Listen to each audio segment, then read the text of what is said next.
Welcome to the Real Digital Success Podcast. This is the podcast allergic to everything fake and addicted to everything online, authentic, and real. On this podcast, we discuss the things about online entrepreneurship that don't get talked about a lot, but are essential.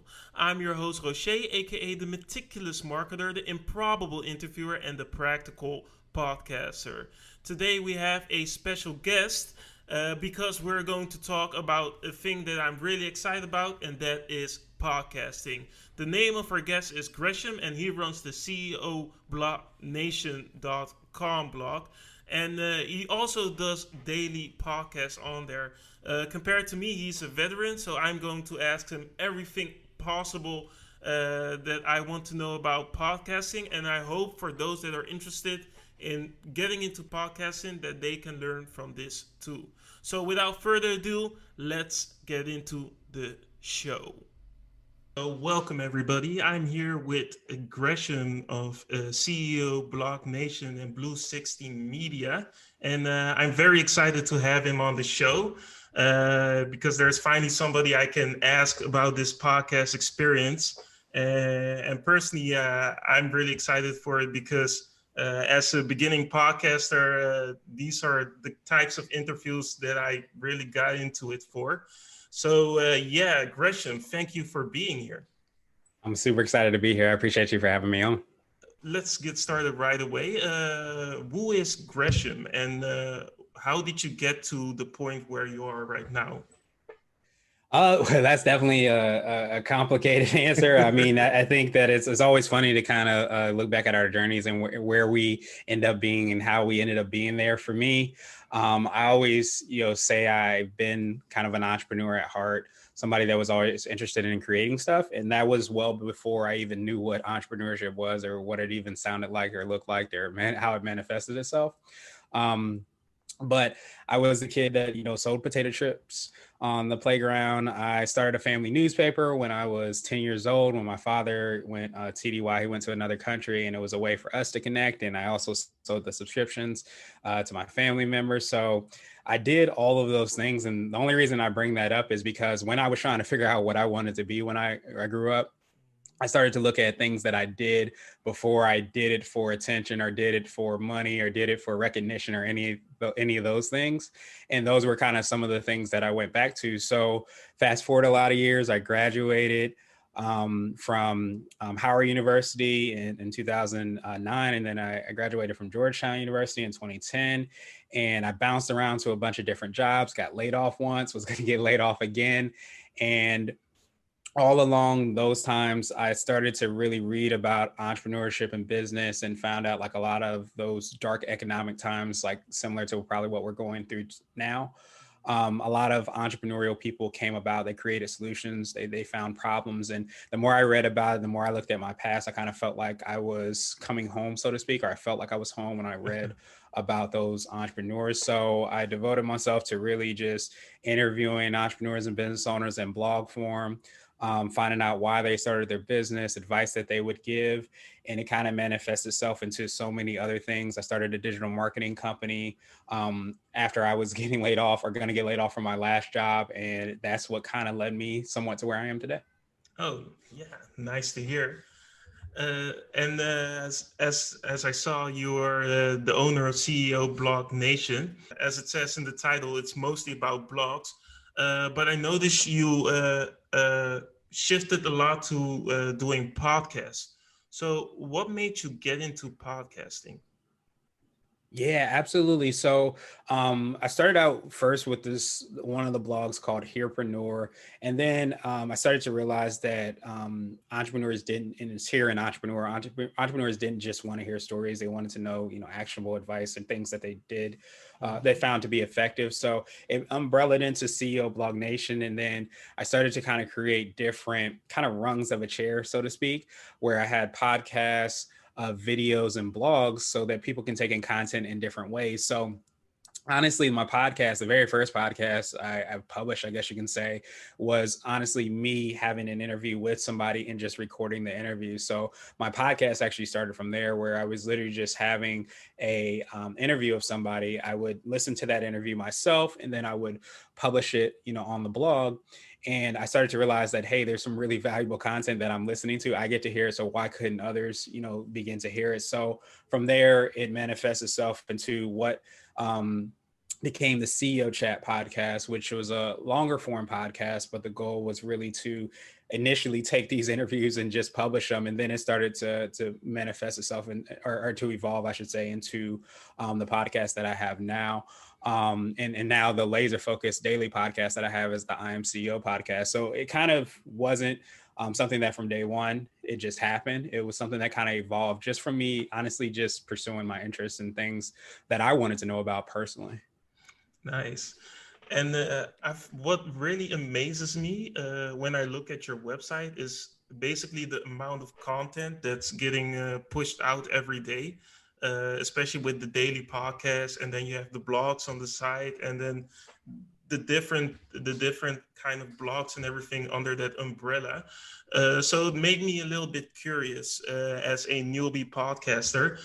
How much time do you put into podcasting on a weekly basis? Yeah, for the podcast myself, and in full disclosure, I do have like an editor. I do have someone that helps out with scheduling the podcast. So I spend about maybe 5 to 7 hours on the podcast. And granted, it is a daily podcast. So right now I do a lot of the outreach to people or connections and the connection calls with people that want to potentially be on the podcast. And then of course the time actually doing the podcast. So usually around 5 to 7, maybe pushing 8 or 9 hours per week. But one of the things that I really benefited from is when I had my weekly podcast, which was the CEO Chat podcast. It eventually became a weekly podcast. Yeah. I really looked at how can I leverage my time so that it doesn't disrupt my entire life by creating a daily podcast. And one of the things that I came across, and I can't remember who I heard it from, they said that they really leveraged time blocking because when they started their podcast initially, they would just ask the guests, like, when are you available to be on the show? And then you would sometimes have a podcast at 2 p.m. On a Monday. Then you would have another one on Thursday at 9 a.m. And it was just kind of everywhere. So I really learned that the people that are able to leverage their time the most are able to do that time blocking, to be able to stack that time together where they're doing podcasts. Like for me, I do it all Monday afternoon and most of the day Friday. So it provides that opportunity to where I'm already kind of in the energy of creating podcasts, and it goes a lot smoother and simpler, and it's not as much of a disruption to your overall schedule. Yeah, that's a really handy hack because I remember like before this I was really active on YouTube, and I had this old channel where I would post daily, and I had that same kind of problem because I would then just, it was basically the same as podcasting, so I would have somebody on and we would interview each other, but I started to notice that my days were becoming a mess too. So when I found like Calendly and that kind of stuff, I started getting into that blocking myself too, and I think I could never go back again. But yeah, I totally agree. The blocking the stuff and just putting specific time slots that you are available, it gives you so much more time to spend on your own thing. What I also wanted to talk about is since you are basically a veteran with the podcasting thing compared to me, is basically portraying your own voice. Because what I really like about podcasting is that it's very effective in communicating the voice of your brand. So, how long did it take for you to find your own voice as a podcaster? That's a phenomenal question, and I always feel like, and I say this a lot, on my podcast and on, and really just in advice that I always give is that it's always an evolutionary process. Us as individuals, us, our businesses, and our podcasts as a whole. And I think that for me, I don't know that I picked one time where I had a voice, but I think the thing that has helped me out with having my daily podcast has been understanding and feeling comfortable with being in front of the microphone, knowing the questions I'm going to ask, knowing how it's going to flow. And I think once you have And I think you only can achieve that through the repetition and through having conversations and through continually exercising. Like a lot of times people forget that, as you mentioned, you have your YouTube channel that contributes to your podcast now. So it's not like everything's, YouTube's completely different from running a YouTube interview, is completely different from running a podcast interview. All that repetition helps you to feel comfortable. And I think what has helped me out is the repetition of doing the interviews, as I mentioned, when I was just doing, blog posts, it wasn't even a podcast, to now, doing a daily podcast. I know kind of what's going to flow or how things are going to kind of go throughout the podcast. I've had the mistakes. I've accidentally not hit the record button when I was doing an interview. So you've done all of those things. And once you understand and get your flow, it allows you to really be present and just have a conversation and be yourself. So I can't say that the light, flipped at a certain moment, but I think once you feel like you're more comfortable with the process itself, with hitting the record button, with the questions you're going to ask, with trying to, dig a little deeper on conversations, it allows you to really be present and to be yourself. And I think that's really not as much as you have to find your voice. You just don't have to worry about all of the other smaller things, so you can really be present and just have a conversation, which I think podcasting ultimately is. Interesting, especially about the conversation thing. Because do you think anyone can start a podcast? Because, for example, I'm a natural introvert. So I'm not really used to having these conversations like that. So it took me a while to get into that flow with YouTube. But do you think like extroverts might have a advantage when it comes to making podcasts? So I think it depends on your type of podcast. When you're talking about interview-based and I'm borderline extrovert, so I'm like right on the edge. I skew a little bit more towards extrovert. But I think the biggest advantage, especially for interview-based podcasts, is the podcast is for the guest to be able to talk about who they are and what it is that they do. So I think sometimes, generally speaking, extroverts have an opportunity to really kind of monopolize the conversation. They talk more than they're listening, where I think introverts really have that potential opportunity to really be that listening ear, to really know, oh, this person said X, Y, and Z, so let me ask this next question to know that. And I think introverts, in my opinion, generally speaking, again, are usually able to kind of read the room, read the guests, understand exactly where things are flowing, where an extrovert may not be able to do that as well. But for solo podcasts, when you're just kind of having the microphone with yourself and just having a conversation about a specific topic, then definitely extroverts might have a better idea, because it's just you and the microphone, and just having the ability to be able to talk about whatever topic you specifically are going to focus on. So it kind of depends on the type of podcast you're going to have, but I definitely believe that extroverts and introverts can really have phenomenal podcasts. So to answer your question, absolutely, I think everybody can start a podcast. That's nice to hear. I got a lot of friends out there that are introverts that have a lot to say, but they're always hesitant about starting a podcast. But when you hear them talk, you think like, oh, this is really valuable information. So it's good to hear from somebody that has been in this, that there are both benefits to being introvert and extrovert when it comes to creating these podcasts. So as someone that's been in this podcast game for so long and also has had a blog in the past, would you say there's a difference between promoting a product or a website and your podcast? I think to some degree it is, and probably the way by which you kind of communicate and where you're drawing people to. But I think there's general principles that I always go back to, like as a overall marketing strategy. And in Blue 16 Media, my marketing strategy is, I call it, you are a media company. So the approach is that no matter if you're selling a widget, you're selling plumbing services in your local area, or you have a podcast, you really have a media company mindset towards your marketing. And a lot of that, the foundation of it is understanding what success looks like. Are you trying to get more downloads if you have a podcast? If you have that local, plumbing company, are you trying to give people to give you a phone call? If you have an e-commerce business, are you looking to sell more shirts? So really understanding, what success is probably the first question you definitely want to answer. Then you want to get an idea of the target market you have. And I usually say paint a picture of exactly who you're trying to target. So for your podcast, that might be different. It might be a commuter because they're listening to your podcast at a certain time while they're commuting, to and from work, pre-COVID for most people, but Yeah. getting that opportunity to understand exactly who that is. Whereas somebody who has that plumbing company, maybe he or she wants to reach, the people that are at home now. They're working from home and they have some time in between, and they just want to get all these honey-do list items off of what they need to do, and they need to call a plumber. So I think that having those two questions, and then the final question is just understanding honestly what success looks like, and how exactly you would define that, and what resources you have available to you in order to make that happen.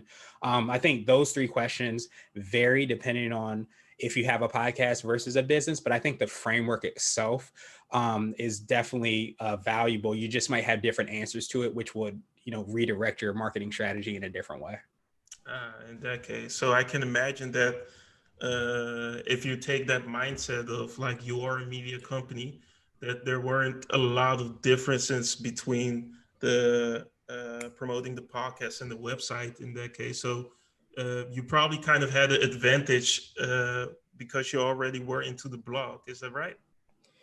Yeah, I mean, I think that like we talked about, with the YouTube channel, everything adds up into your bank of knowledge, your bank of experience. So having the ability to be able to understand and even just experiment and be comfortable with technology, be comfortable with, communicating, be comfortable with having those interviews, that helped me out as far as when I first started a podcast, when I, had the intro and outro and started all that. So it definitely gives you that advantage because you have that repetition towards that. And it may not be exactly the same, but you really get that opportunity to take all of that experience, distill it down into hopefully valuable lessons learned that you are able to execute on in your next venture and the venture after that. So I definitely feel like that has been a advantage to me of being able to just, learn from people and be able to execute myself for every podcast and every episode I have.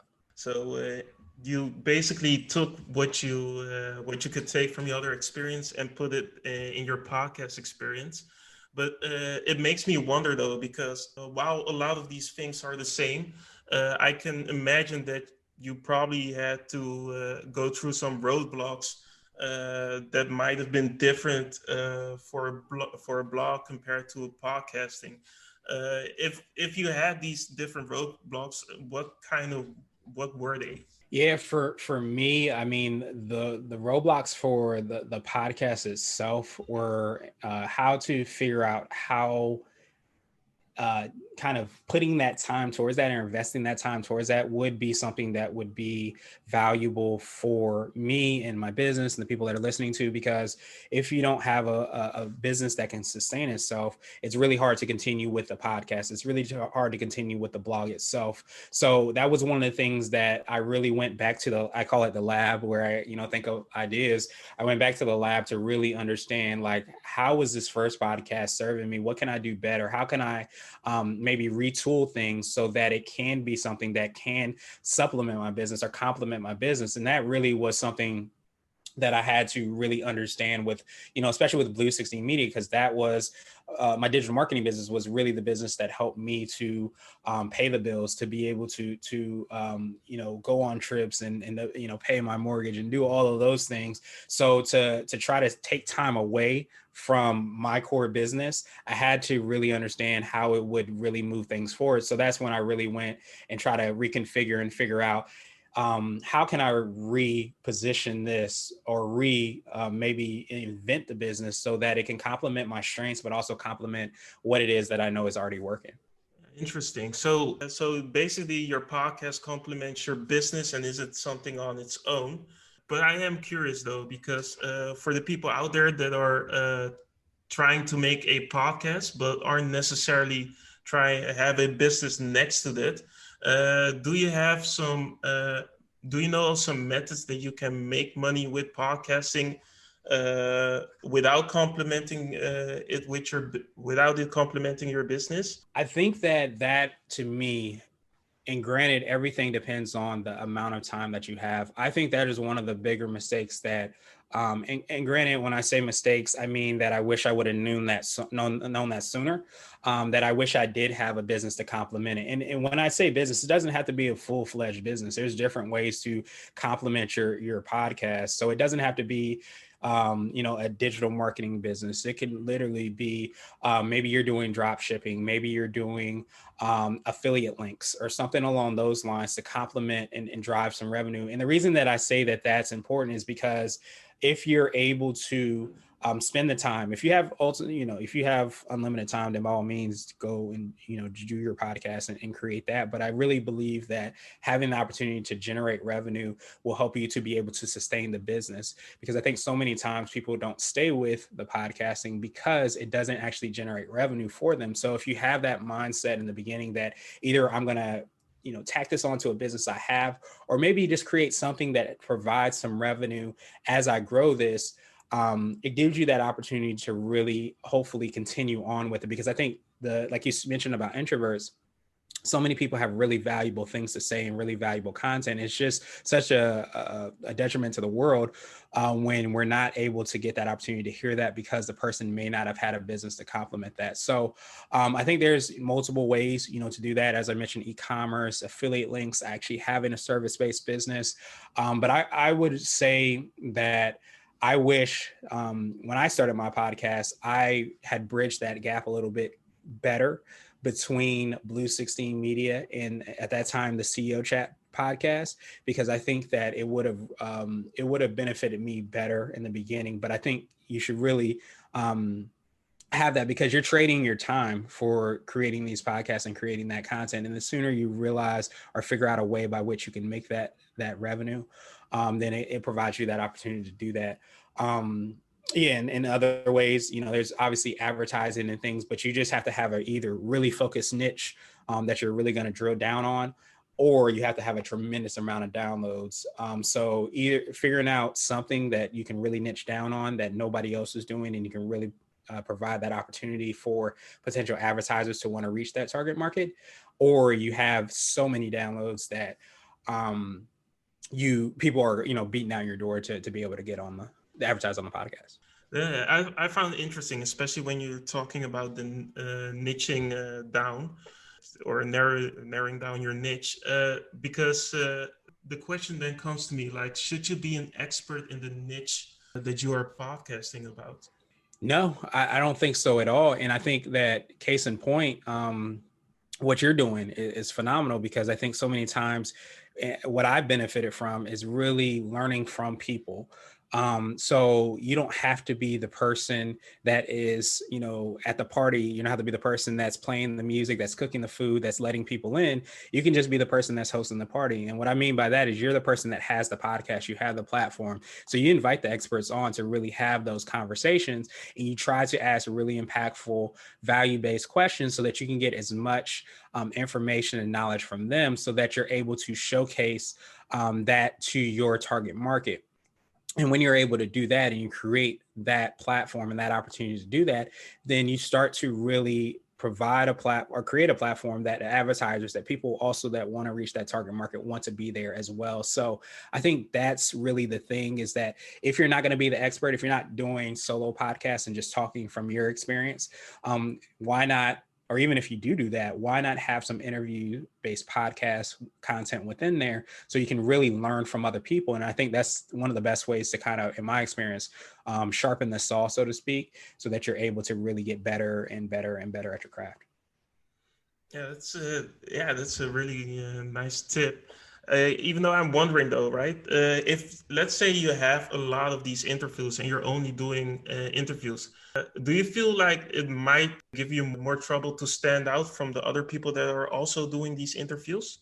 It depends on the quality of the interviews. If you feel like they're quality interviews, then no. And I think that it goes back to the question you talked about finding your voice, because on the podcast, I often say that if you run your own race, you can never lose, because so many times we get caught into looking over into the other lane on the right or the other lane on the left, trying to figure out what somebody else is doing. And granted, there's a place for that, and understanding the industry, understanding what's happening. But I think that if you find your voice, there's going to be people that might try to copy you, they might try to imitate, or you may find people that are doing some of the things that you're doing, but you have to kind of ultimately stay true to yourself, because I believe podcasting at its heart is about having a conversation. And if you are able to have that conversation and do it in your own way with your own voice, even if people try to emulate or try to duplicate what you're doing, they're not going to do it like you do. And I think that you and us as podcasters have to always understand that we always should be evolving as well too. We should be learning more about ourselves, getting closer to our voice. Because I feel like if we are always in search of our voice and it's something that we never ever get to, we're always going to be improving. We're going to be trying to find a way to do this. We're going to be trying out different things, and we're going to evolve as podcasters. So I think it's to our detriment if we do not do that. And I think every time that we continue to have a podcast, continue to try out different things, continue to get closer and closer to finding our true authentic voice, then I think that's when, no one else can beat you. Yeah, interesting. How would you say you are, where do you think you are in that journey when it comes to finding your own voice? Do you think you're all, like on somewhere close to being that entity that nobody can really copy, or are you saying or are you thinking you're still miles away? Funny enough about me, also very important is to know thyself. I'm somebody who never ever wants to get close to the destination. So I always feel like there's another level, and I always feel like I can get better. It doesn't matter, how many podcasts that I do. I'll probably continue to say I'm not at that point. Matthew McConaughey has this I think he won an Emmy or something, and he had this interview where he basically said his hero was himself. I think it was 5 or 10 years from at that moment. And he said that somebody went to him 5 years later, from that moment, and asked them, have you met your hero? Are you at your hero? He's like, no, I haven't met my hero, because my hero went 5 years more, or 5 or 10 years more. So it's, if you're always kind of on that treadmill, you're always trying to reach your voice, as we're talking about, or perfection or success, or however you define it. You'll never ever be kind of complacent. You want to celebrate the wins, and I, make sure I try to balance that as much as possible. I could always do a better job, but I think if I'm always kind of striving to be better, I'll never reach where I want to be. I never truly find my unique voice, because it'll always be evolving. So I don't want to, for me, I feel like that's what is the challenge. That's the exciting part, is exciting, and also kind of, crazy, because, you get kind of frustrated at certain times. Yeah. But if you can take a step back and say, hey, this is part of the process, then you'll never ever reach your destination. And if I feel like I reached my destination, I feel like I really probably didn't even set a goal that is ambitious enough. Yeah, I really like it. So basically, it sounds like me like you get a lot of fulfillment out of the process itself, uh, in comparison to looking at the wins. And I like it because a lot of people talk about that, about being that way, but it's really hard for some people to get to that point unless they're inside that process themselves. Yeah, and that's what you find. I think that's the biggest thing. I often ask on my podcast is like, if you hopped into a time machine, what would you tell your younger business self?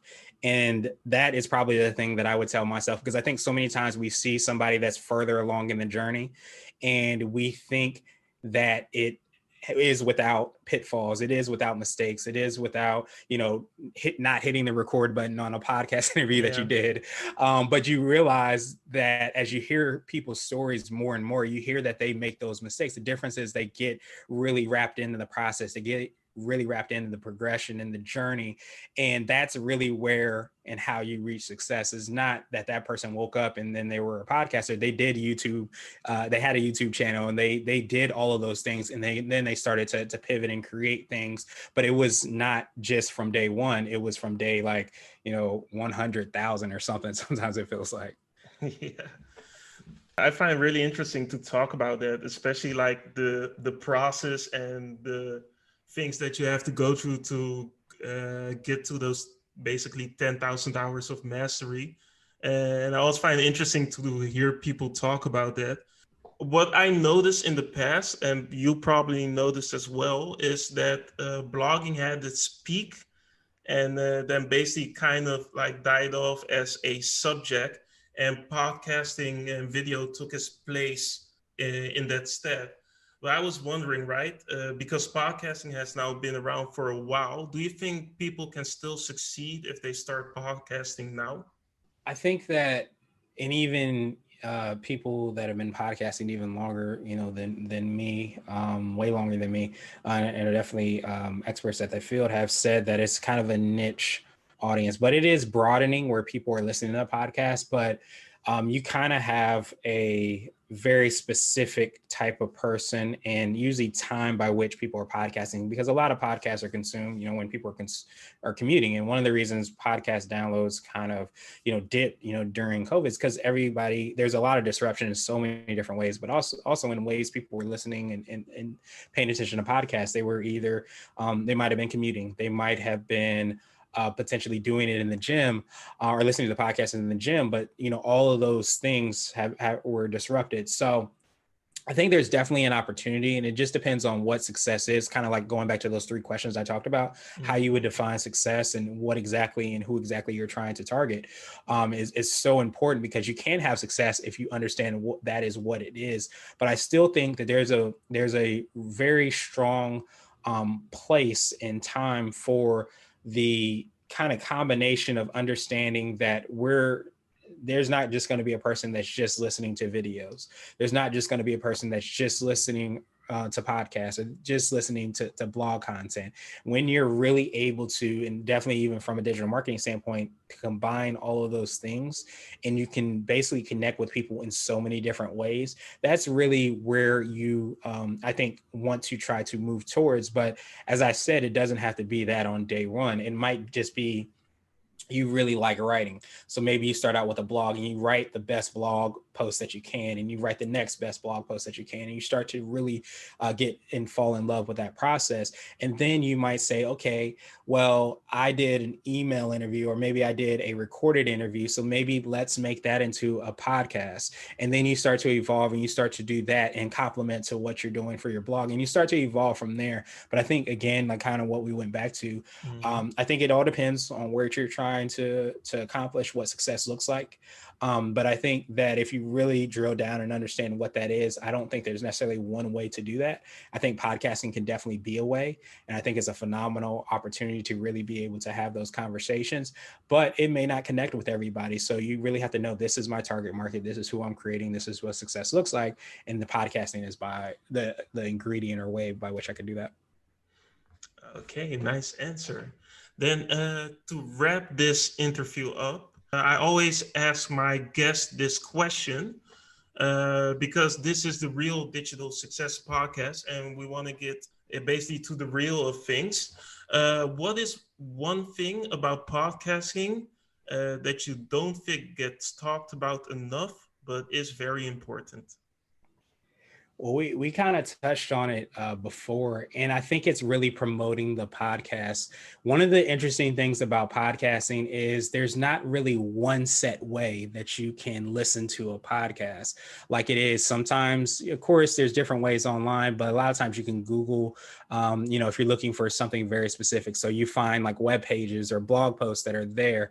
With podcasting, it's maybe listening on Apple Podcasts, maybe listening on Google Podcasts or Spotify. But really understanding that it's such a varied experience. I think it's so important to be able to market your podcast, to really connect with people.